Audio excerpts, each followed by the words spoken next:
There was an attending in residency. We just referred to him as Bill Wong. Other people had doctors in front of their names, but no, he was just first name, last name, one syllable, another syllable, done. But it's not that his name was common, not that he was Chinese, but rather that he was known to be very, very smart. But here's the thing, I actually don't think he's the smartest. I've met many other doctors there, not many others, but two others I could think of, who are at least as smart. One is definitely smarter, but he was known as the smart guy. And that wasn't just me, a resident, but that was everybody else attending as well. And you could hear other people calling him and asking for advice with a patient. Sometimes he'd pick up, right, when you're around, and you'd hear other people questioning him. Not questioning him per se, but like asking him, hey, do you mind if I run a case by you, or could you help me with this? And he was one of those cocky ones. Someone who was very full of themselves, sure of themselves. Liked to walk around with his head just tilted up a little bit higher than normal. That swagger that you don't normally see so blatant in a non-surgeon, because he was a medical doctor. He actually could have gone into hematology oncology, just been a hematologist. Would have gotten into somewhere great like UCSF, but there's not much in terms of jobs prospects, so he turned it down. But he really liked it, and hematology is one of the hardest fields actually. Many people are trained in hematology oncology, but they actually do hematology very well. They may do the cancer side, but the benign side, well, that's actually very difficult. But his goal was achieved because he was renowned for being the smart one. He was the guru of Kaiser Santa Clara. And, you know, I used to think, using him as an example, that there are two types of good doctors. One type of doctor just cared about the patients, tried really hard, and another doctor was the type like him. He cared about being right, cared about catching it. But here's the thing, he was wrong. I don't know how often he was wrong, maybe 1 in 100 times, 1 in 1,000 times. I'm sure he was 1,000 times better than 95% of the other doctors. But he was wrong one time, and I remember it distinctly, and so does every single other person in my residency and in the whole hospital. It was a case that nobody would have faulted you for missing because it's just so uncommon. Of all the people I've talked to, nobody has ever diagnosed somebody with porphyria. And the thing is, the only reason that the answer came out was one of the residents in the ICU just shotgunned and ordered every test under the sun, and lo and behold, it popped up positive. But the thing is, he was thinking about it, and he had some logic. And I remember looking at the slides in the lab because he wanted us to look at them, and I don't really remember my pathology very well. Not sure what the white blood cells are supposed to be like, what a multinucleated, multi-lobe neutrophil means. I didn't think it was, but he assured us it was, and thus it was a vitamin B12 deficiency. Well, he was wrong. And we all remember it because that was the case where he was wrong, and it was so obvious that he was wrong.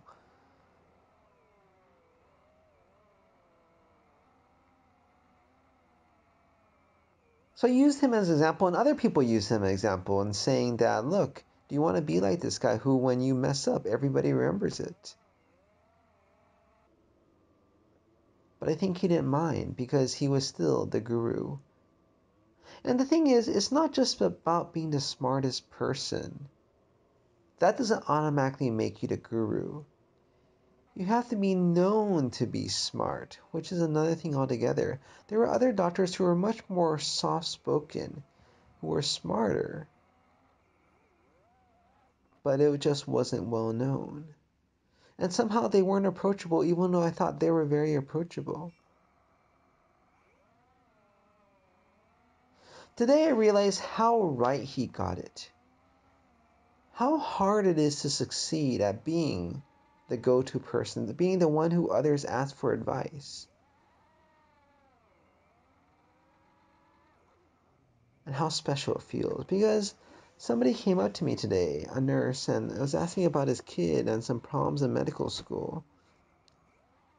And I was able to talk there, impart wisdom, with somebody eagerly lapping at every single drop of wisdom I had to dispel.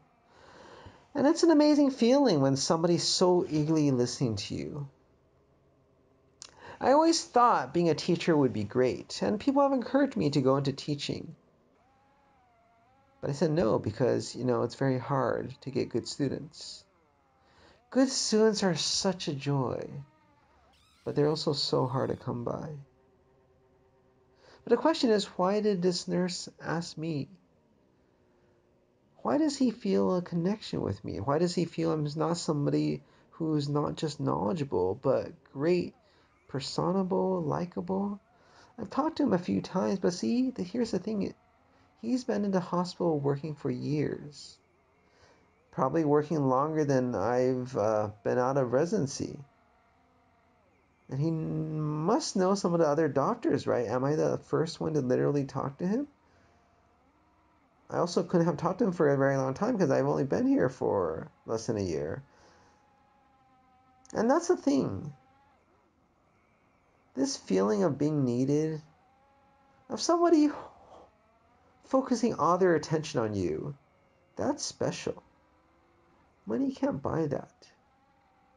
It's not just about the power that many people want power, but it's the fact that people listen to you.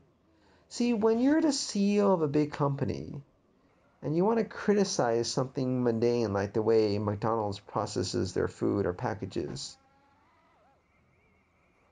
you might actually make a difference. You might actually change something. Whereas the rest of us have all these great ideas, but just nobody listened to us. And that's what power is. Power is having people who listen to you, who think you're important, and thus you're important in their life too. Just because you're good at stocks doesn't mean you're good at anything else. But somehow Warren Buffett is good at a whole lot of other things. He's called the Oracle of Omaha, but that doesn't purely mean he's only good at investments. People ask his opinions of all these other things about life. How do I raise my kids? I don't even know how his kids turned out. Do you?